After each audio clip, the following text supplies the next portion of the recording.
Olá pessoal, meu nome é Marcelo Almeida Ruivo, sou professor do programa de mestrado e doutorado em Ciências Criminais da PUC, da Escola de Direito da PUC, e estou aqui com vocês atendendo um convite do professor Nereu Giacomoli, do professor Augusto Jobim, para que nós, da universidade, estivéssemos um pouco mais próximos da comunidade, prestando esclarecimentos, um pouco de transparência nesse período de pandemia e quarentena, que muitas vezes nós nos questionamos a respeito da qualidade da ciência, da capacidade da ciência para resolver problemas práticos, para ajudar a nossa vida a ser melhor, ser um pouco mais segura. Então eu vou falar para vocês a respeito da pesquisa que eu tenho desenvolvido, do grupo de pesquisa que eu coordeno, que é na linha de direito penal empresarial e comparado. Então eu vou falar um pouquinho para vocês do que eu já pesquisei, do que eu pesquiso e dos pesquisadores que trabalham junto comigo. Em primeiro lugar, pessoal, a gente coordena uma atividade que se chama Seminário Permanente de Ciências Criminais, Seminário Permanente de Direito Penal Empresarial e Comparado, que recebe professores do Brasil, de vários estados, e também professores internacionais, sempre tratando dessa temática do direito penal comparado ou então do direito penal empresarial mais específico. Hoje em dia, com razão da pandemia, nós fazemos encontros pelo Zoom. A plataforma é aberta para todos os colegas, todo mundo que quiser participar, sempre nas quartas-feiras, às 19 horas. Pelo Instagram vocês podem seguir perfeitamente o endereço de cada uma das atividades. A atividade é semanal, então ela é aberta à comunidade. Bom, começando a falar dos pesquisadores, só para mostrar um pouco para vocês do qual o impacto que a pesquisa que a gente está tendo agora, que está sendo desenvolvida desde o ano passado, por exemplo, pode nos ajudar a resolver problemas do mundo empresarial que vão aparecer com mais intensidade agora no contexto da pandemia e de uma eventual, do que se fala, de crise econômica. Tá? Então, por exemplo, uma pesquisa bastante interessante que está sendo realizada pelo Anderson Machado é no sentido do compliance para entes públicos, então instituições públicas. Hoje em dia a contratação de uma série de demandas não tem necessariamente respeitado a legislação pela necessidade de que essas compras sejam feitas muito rápidas. Por exemplo, material para montar UTI, máscara, respiradores e todos os EPIs necessários para os profissionais da saúde trabalharem. Então, como é que se monta um sistema interno de compliance num ente público para evitar que aconteçam fraudes e irregularidades? Uma segunda pesquisa bastante interessante é do Ramiro Fonsaltiel, que trata da apropriação indébita previdenciária.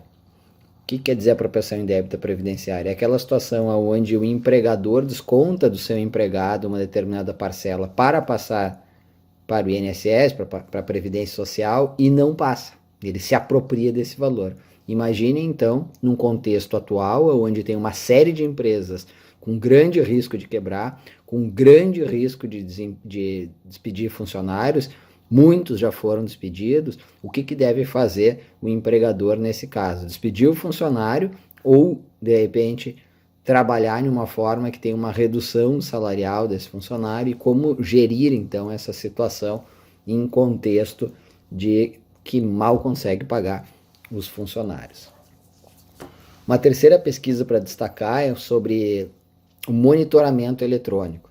Então a Tainá faz uma pesquisa onde a ideia é observar como é que o monitoramento eletrônico pode ajudar o cumprimento de penas no Brasil. Hoje em dia se fala em monitoramento eletrônico até mesmo dos celulares para ver se as pessoas efetivamente respeitam a quarentena. No segundo bloco eu analiso com vocês mais algumas pesquisas e também algumas coisas que eu tenho pesquisado e que podem ajudar neste contexto. Continuando a exposição de algumas pesquisas que eu tenho orientado dentro da linha de pesquisa Direito Penal Empresarial e Comparado. Tem uma pesquisa do Gustavo Maeda realizando agora nesse semestre, no sentido de que qual o limite que uma empresa pode sofrer uma busca e apreensão ou pode sofrer uma cautelar patrimonial. Então, em relação ao patrimônio da empresa, qual é o limite que essa empresa pode sofrer uma cautelar patrimonial? Vejam o seguinte: se por acaso um diretor, contra a ordem de um conselho de administração, resolve não pagar um tributo ou fazer uma fraude nesse período agora onde é difícil ter caixa para pagar os tributos, essa empresa poderá sofrer uma busca e apreensão, poderá sofrer uma cautelar patrimonial de arresto de contas, de sequestro de bens ou não? A empresa e o diretor são a mesma coisa? Este é um dos objetos, então, da pesquisa do Gustavo Maeda. Uma outra pesquisa também relacionada a crimes contra a ordem tributária, realizada pela Cristiane Petró, no mestrado, fala qual é o fundamento e qual é o limite para a extinção da punibilidade em casos de crimes tributários. Tem que pensar aqui tanto na possibilidade de repatriamento de capitais, então vamos supor que alguém tem dinheiro fora do Brasil e quer trazer esse dinheiro para o Brasil. Paga os tributos devidos, traz esse dinheiro para o Brasil, qual é a responsabilidade criminal que essa pessoa tem ou deve ter. Encerro, pessoal, esse bloco de pesquisas com dois outros blocos, né? Então, o primeiro bloco é uma pesquisa da Juliane Fraga sobre responsabilidade penal de administradores de empresa. Como é que deverá ser a responsabilização penal, então, de pessoas que tomem decisões agora, nesse contexto de pandemia, às vezes um pouco premidas pelas necessidades econômicas. A quem se imputa, quanto é responsável cada um desses administradores, desses gestores de empresa. O segundo bloco é um bloco relacionado ao sistema financeiro, num determinado ativo que se chama Bitcoin. Então, a Adonis Brozosa, a Marcela e a Rosinara fazem pesquisas de qual é o limite de responsabilização penal para quem usa bitcoins em relação ao crime de lavagem de dinheiro e em relação ao crime de evasão de divisas. E também algumas fraudes que podem acontecer nesse cenário. Vejam, o Bitcoin ele tem uma importância bastante grande no atual cenário, onde a taxa Selic, né, a taxa básica de remuneração dos investimentos é muito baixa, não para de cair, né, a tendência é sempre de queda nesse atual momento, e a bolsa tem uma volatilidade muito grande, então as pessoas, se ficarem na renda fixa, ganham muito pouco.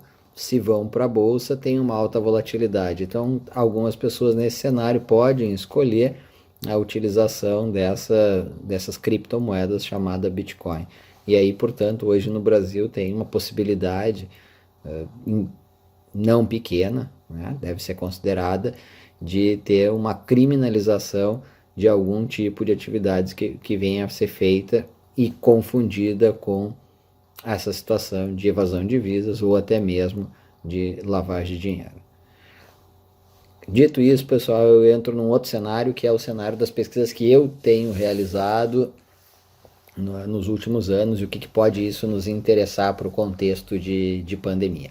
Bom, eu escrevi minha dissertação de mestrado também na PUC sobre crimes contra o sistema financeiro.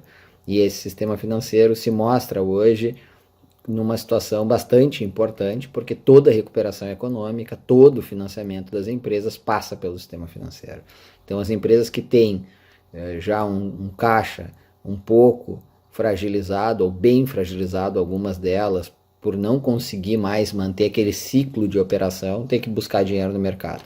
E é isso que os governos têm feito, injetado dinheiro no mercado, no sistema financeiro, para que as empresas não quebrem, sobretudo as pequenas e médias empresas, né? E não demitam funcionários, porque isso vai parando o consumo, vai parando a possibilidade de arrecadação de tributos e vai gerar um outro problema mais adiante, né? Que vai chegar ao problema do serviço público não ter mais condições de se financiar. Os servidores públicos também vão ter desconto salarial, eventualmente, como aconteceu na crise europeia dos últimos anos, e vocês viram que não tinha nada a ver com a situação do coronavírus, mas tinha a ver com a crise norte-americana. Vejam, o sistema financeiro ele tem uma lei que disciplina o sistema financeiro em matéria criminal, que é a Lei 7492, portanto ela proíbe uma gestão fraudulenta no funcionamento da gestão financeira, proíbe uma gestão temerária da gestão financeira, proíbe uma declaração falsa a investidores e a órgãos de controle. E uma questão bastante interessante, uma resolução do Bacen, feita agora há pouco tempo, que impede com que o lucro das empresas, das instituições financeiras, seja dividido nesse período da pandemia. Então, os diretores podem receber prolabore, mas não podem ter divisão de lucros. Qual é o objetivo disso? trazer mais liquidez ao mercado, que as instituições financeiras sejam mais ricas. Não que o dono da instituição financeira consiga receber o capital, mas sim que a instituição financeira seja mais rica, mais forte e mais capaz de ajudar o mercado a voltar a funcionar e que as pessoas tenham emprego e que o fluxo da economia funcione regularmente. Aqui é interessante observar que toda vez que tiver, por exemplo, uma divisão de lucros dessa não autorizada pela resolução, a única forma que me parece possível é por meio de uma gestão fraudulenta. Então, tendo a gestão fraudulenta, é a possibilidade de investigação e processamento pelo crime esse da Lei 7492, que prevê uma pena bastante alta, bastante significativa. Uma outra situação que me ocupei nos últimos anos, com publicação em Portugal, na Espanha, na Itália e na Alemanha, é sobre a corrupção, o crime de corrupção. Vejam, o contexto atual já sai notícias aonde, por exemplo, uma cidade no Maranhão, aonde, e na Paraíba também, aonde teria havido o desvio de verbas destinadas ao coronavírus, né? Então, destinadas ao combate do coronavírus. É possível, né? Nós sabemos que o sistema político muitas vezes e isso são pesquisas criminológicas sérias realizadas no Brasil já há mais de uma década, mostram que o sistema político brasileiro tem se utilizado da corrupção para o seu financiamento. Então, é possível, com a aproximação das eleições, de que alguns partidos venham aproveitar o uso da máquina pública para se financiarem e conseguirem competir em uma competição que é desleal e certamente vem a violar tanto os princípios aqueles do artigo 37 da Constituição, que utilizam como um vetor o bom serviço público. Vejam, aqui nós não sabemos exatamente o que vai acontecer. Provavelmente essas investigações vão acontecer com muito mais força depois de passado o período da quarentena. Depois de passado o período da quarentena, porque as próprias instâncias de controle hoje estão também com uma atividade bastante restrita nas suas atividades, aquelas de combate à corrupção e de investigação da corrupção. Porque toda atividade que é presencial não tem sido realizada, toda atividade em papel também não tem sido realizada. A atividade que se faz hoje de verificação é uma atividade eletrônica, né? Tudo aquilo que for pensado em sistema online, todos aqueles documentos que tiverem nessa condição. Eu estou gravando esse vídeo aqui, pessoal, para vocês no dia 7 de maio, tá? Quando o CNJ determinou que os processos físicos, os processos aqueles que em papel mesmo, os prazos voltarão a funcionar somente no final do mês de maio. Isso é uma questão aqui muito momentânea que eu estou dizendo para vocês. Quando assistirem o vídeo mais adiante, pode ser que a realidade seja outra. Mas a verdade é que um grande período, muitas semanas, aconteceu que as instâncias de controle não tiveram aquela verificação física da forma que normalmente funciona.